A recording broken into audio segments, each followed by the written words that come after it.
Hello students, now we are going to study about Boyle's law. Boyles has studied the relationship between the pressure of a gas and volume of a gas, and he stated the law as at constant temperature the volume of a fixed amount of gas is inversely proportional to its pressure. So here mathematically we can express that volume is inversely proportional to pressure. When the mass of a gas is fixed, amount of gas is fixed, that is N, number of moles of gas, and also the temperature should be also constant. So when N and T is constant, that time V is inversely proportional to P.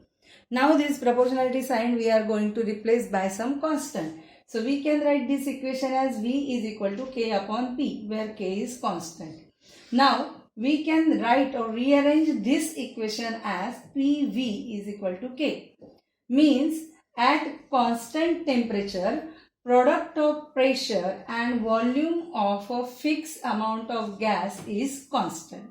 Right? PV is equal to K means at constant temperature, product of pressure and volume of a fixed amount of gas is constant. So this way we are getting that when number of moles, that is amount of gas, is constant, temperature is constant, pressure of gas always inversely proportional to the volume of the gas.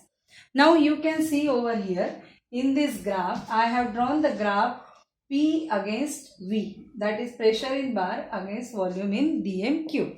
So you can find that at temperature T1 I have got the curve in this way.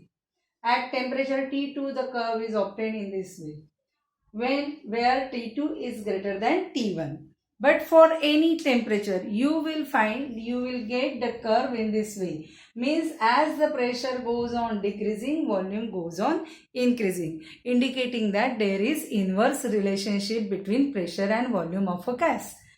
Now the second graph, it is plotted against pressure of a gas against 1 upon V, that is inverse of volume. So pressure is expressed in bar and the volume is expressed in dm raised to minus 3, right? You will find that at two different temperature T2 and T1 you are getting a straight line graph which is originated from the origin. So here the temperature again T2 is greater than T1, but for both the temperature you are getting a straight line graph from the origin. So here P versus 1 upon V indicates that there will be a straight line graph obtained in case of the pressure versus 1 upon V, that is inverse of volume, right? And it is inverse of volume, indicating that there is a inverse relationship between the pressure and volume of the gas. Now we are again coming to the point that suppose at a pressure P1 the volume of a given mass of gas is V1 at constant temperature T. First, initially the pressure of the gas is P1, volume of the gas is V1 and the temperature is constant, that is T, and also the mass of the gas is also constant. Now when pressure changes to P2 at the same temperature, then volume changes to V2. Whatever amount of gas is constant, temperature is constant, but pressure if changes from P1 to P2, then volume also changes from V1 to V2. According to this, we can say according to Boyle's law, P1 V1 is also equal to constant and P2 V2 is also equal to constant. Means the product of pressure and volume is constant, right? So we can write this in the form of P1 V1 is equal to P2 V2. So you will get the relationship P1 V1 is equal to P2 V2 according to the Boyle's law, right? So now student, we are going to discuss about the numerical problem for the Boyle's law.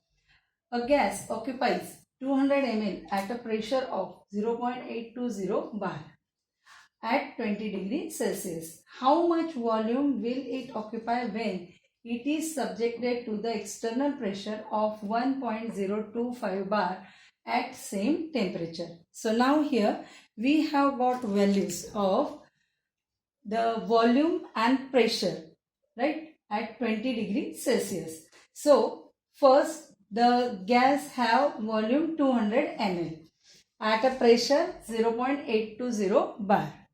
Then how much volume will it occupy? Means we have to calculate volume occupied by the gas when it is subjected to external pressure of 1.025 bar. Means now the gas pressure is 1.025 bar. We have to find out how much volume the gas will occupy.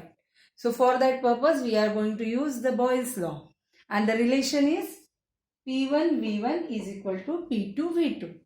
Now we have all these values. P1 is equal to 0.820 bar, V1 is equal to 200 ml, P2 is equal to 1.025 bar.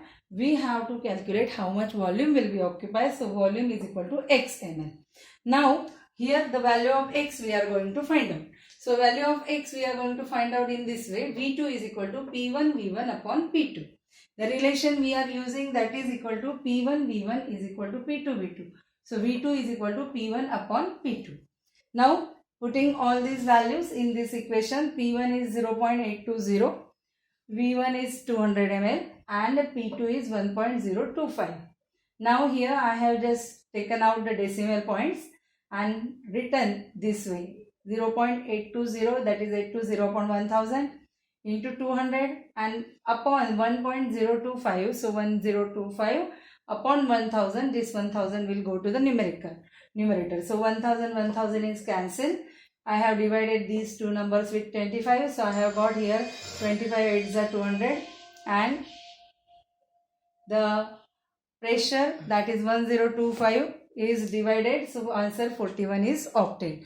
Now when this calculation we will completely do, our final answer will be for the volume V2, that is 160 ml. I suppose student you understand how we can solve numerical by using this formula. So now students, we will see the second numerical problem.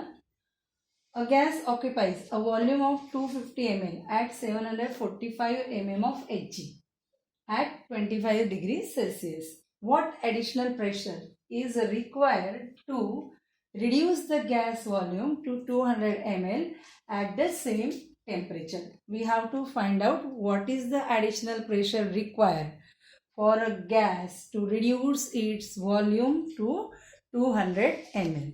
Now again we are going to use the Boyle's law, because here we have got the initial volume V1, that is 250 ml, initial pressure P1, that is 745 mm of mercury, and we have to reduce the volume to 200 ml. So V2 value also we have got. We have to find out what is the additional pressure required. For that purpose we have to find out the P2 volume. So P2 value we have to find out by using Boyle's law. P1 V1 is equal to P2 V2. So here P1 is 745 mm of Hg, P2 we don't know, so that I have written X mm. V1 is equal to 250 ml and V2 is equal to 200 ml. So putting these values in this equation, P2 is equal to P1 V1 upon V2. We are getting the value of P2, that is 931.25 mm of Hg. So the total additional pressure required we have to calculate, that is P2 minus P1. So P2 minus P1 we are going to write over here. So total additional pressure required is equal to P2 minus P1. And P2 minus P1, that is equal to 931.25 minus 745. So final answer for total additional pressure required is 186.25 mm of mercury. This way we have got the answer for the numerical problem. I hope student you understand what is Boyle's law, how to solve the numericals by using Boyle's law. If you like watching my videos, please subscribe my channel. Bye for now. Thank you for watching. We will meet in the next video.